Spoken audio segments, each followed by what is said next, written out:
High-yield urological and scrotal pathologies clinical vignette sprint. Question 12. A 19-year-old football player presents with severe right scrotal pain and a high tender mass medial to the groin crease. What is the provisional diagnosis? Correct answer is B, testicular torsion. So what's actually happening here? That twisted spermatic cord is literally pulling the testis upward.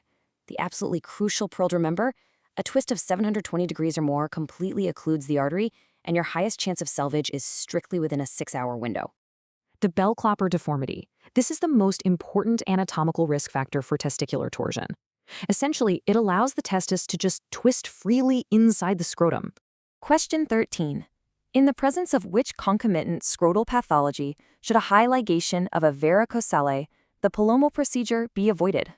Correct answer is C, hydrocele. The reason is that ligating those lymphatic vessels causes fluid accumulation. Key pearls. Indications for the procedure include subfertility, atrophy, and pain, but the complications definitely include forming a hydrocele. Question 14. What is the best definitive surgical treatment option for a 3-year-old child with a large congenital hydrocele? Hydrocele management completely depends on age. For children, you use an inguinal approach via a herniatomy, but for adults, you go with a scrotal approach using either Lourdes or Jabelet's repair. Question 15. You have an intraoperative transection of the mid-ureter with absolutely no tissue loss in a hemodynamically stable patient. Best plan of action. Correct answer is B. You want spatulation and a primary end-to-end ureterostomy. Keep these pearls in mind. A small defect means a ureterostomy. A moderate defect requires a piezois hitch, and a long defect, that needs an ileal interposition. Question 16. A 39-year-old male with a thin-walled, pliable primary hydrocele sac. Which procedure is most appropriate? Correct answer is C, Lourdes plication. Because it involves minimal dissection, it significantly lowers the risk of a hematoma. Remember this pearl. A thin sac gets Lourdes, while a thick or really large sac gets Jabelet's version. Question 17. A 10-year-old boy presents with a smooth swelling above the inguinal ligament, a positive cough impulse, and 0 transillumination. Diagnosis? Let's break down groin masses. An inguinal hernia is above the ligament with a positive cough impulse. A femoral hernia is below the ligament. And a hydrocele? That's going to transilluminate brightly. Question 18. A 15-year-old male presents with 8 days of fever and worsening testicular pain that is actually relieved by scrotal elevation. Diagnosis? Correct answer is C, acute epididymo-orchitis. That relief on elevation, that's a positive Prenz sign. Remember, a positive Prenz points to epididymo-orchitis, while a negative Prenz points to torsion.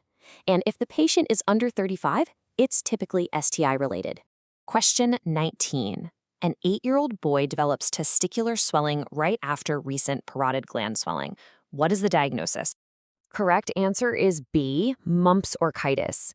This occurs in about 20 to 30% of postpubertal mumps cases. The major complications you absolutely have to watch out for are testicular atrophy and infertility. Testicular cancer oncology scenarios. Question 20.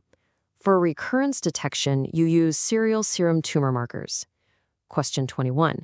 Stage 3 disease is officially defined by nodes above the diaphragm. Question 22. A 39-year-old man presents with a bag of worms varicocele that does not disappear when he's supine, alongside a left renal mass. Cause? Correct answer is A, secondary varicocele due to renal cell carcinoma. The RCC is literally invading the left renal vein. Red flags you just can't miss: sudden onset, it being non-reducible, and older age. Question 23. A young male presents with a slowly enlarging scrotal swelling that transilluminates brightly and fluctuates. Crucially, the testis is not palpable separately. Diagnosis? Differentiating scrotal swellings. A primary vaginal hydrocele transilluminates, and the testes is not palpable separately. A hematocele does not transilluminate at all, and with a spermatocele, you can actually palpate the testes separately. Rapid revision one-liners. Torsion, sudden severe pain. Lourdes, thin sac.